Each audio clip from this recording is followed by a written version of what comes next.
লেখক সৈয়দ মুজতবা আলী বলেছেন, বই কিনে কেউ দেউলিয়া হয় না। তার এই বহুল চর্চিত উক্তি বই প্রেমীদের অনুপ্রাণিত করলেও বাস্তবতা যেন ভিন্ন গল্প বলছে।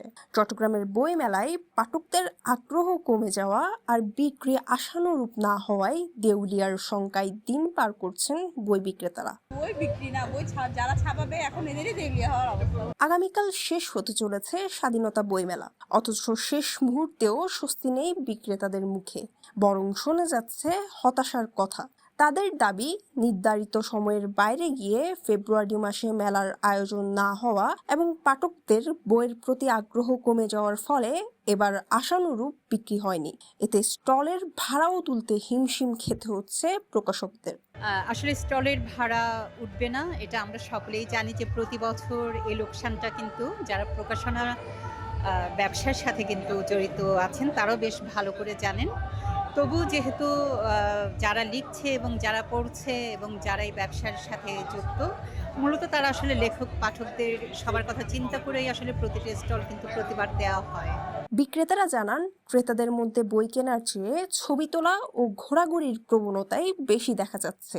ছুটির দিনগুলোতে ভিড় থাকলেও সেই তুলনায় বিক্রি হচ্ছে না বললেই চলে। এটা আসলে আশানুরূপের তো ধারে কাছেও নেই। শুধু আমাদের না, মোটামুটি সবারই একটা গড়ে যদি আমি বলি, সবারই এবার খুব সেলের অবস্থা খুব ডাউন। এখন এটা আসলে আমরা জানি না যে কেন হচ্ছে, মানুষজন আসে না, আসলে মানুষের উপস্থিতিও ওরকম একটা দেখার মতো না। বইমেলা এখানে 20 দিনের মতো ছিল, কিন্তু যে 20 দিন ছিল ওই অনুযায়ী বেচা কিনা তেমন একটা হয়নি। বই কিনেছেন? না, এখনো চয়েস হয় নাই, এমনি দেখতেছি ঘুরে ঘুরে। চয়েস প্রত্যেকদিন কি আসা হয় বইমেলায়? না, আজকে ফার্স্ট। হ্যাঁ। কার বই কেনার প্ল্যান আছে? কার বই বলতে আমরা এমনি দেখতে আসছি, দেখি কার বই পছন্দ হয়। আসলে আমরা আশা করেছিলাম আরও অনেক বেশি মানুষের সমাগম হবে, পাঠক সমাগম হবে, ওই অনুযায়ী আসলে হয়নি। আসলে তার একটা কারণ হতে পারে, প্রতি বছরটা সে ফেব্রুয়ারিতে 21শে ফেব্রুয়ারিতে হয়, ফেব্রুয়ারি কেন্দ্রিক। তো এবার মার্চে হয়তো অনেকে জানে না, বা প্রচারণা হয়তো যেভাবে করা হয়েছে আরও বেশি করলে হয়তো মানুষ জানতে পারত। বই মেলায় পাঠক সমাগম কমে যাওয়া এবং বিক্রি হ্রাস নিয়ে উদ্বেগ প্রকাশ করেছেন তরুণ লেখক সাদাত হোসেন। তার মতে, এই সংকট কাটাতে রাষ্ট্রীয় পৃষ্ঠপোষকতা গুরুত্বপূর্ণ ভূমিকা রাখতে পারে। বাচ্চারা বই পড়লে কি হবে, বই মেলায় প্রচুর মানুষ আসবে, প্রচুর মানুষ যখন আসবে তখন প্রচুর বই বিক্রি হবে, প্রচুর বই যখন বিক্রি হবে তখন প্রকাশকরা কি হবে, অনেক বেশি ইন্সপায়ার ফিল করবে, প্রচুর লেখক তৈরি হবে। একটার সঙ্গে আরেকটা কতটা ওতপ্রোতভাবে জড়িত, অর্থাৎ মূল কাজটা হচ্ছে পাঠক তৈরি করা, পাঠক ধরে রাখা। আমার কথাটা ক্লিয়ার।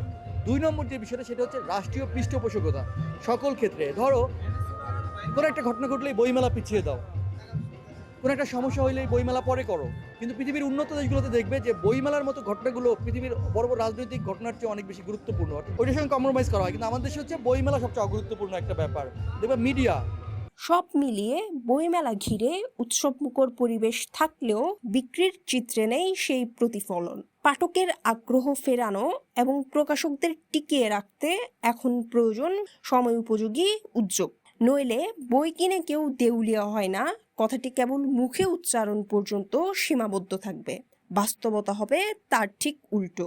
আসলে আমি শুধু কিশোর তরুণদেরকে বলে লাভ নেই, কারণ তাদের তো আসলে বই কেনার তেমন ক্ষমতা নেই, কিনে দিতে হবে তাদের গার্ডিয়ানদেরকে আমি বলবো যে প্রতিটা বই একটা ইনভেস্টমেন্ট, খুবই খুবই দামি বিনিয়োগ। তাদের সন্তানদেরকে বই উপহার দেন, এটার রেজাল্ট আপনি আজকে থেকে 10-15 বছর পরে যেটা পাবেন সেটা আপনি এখন কল্পনাও করতে পারছেন।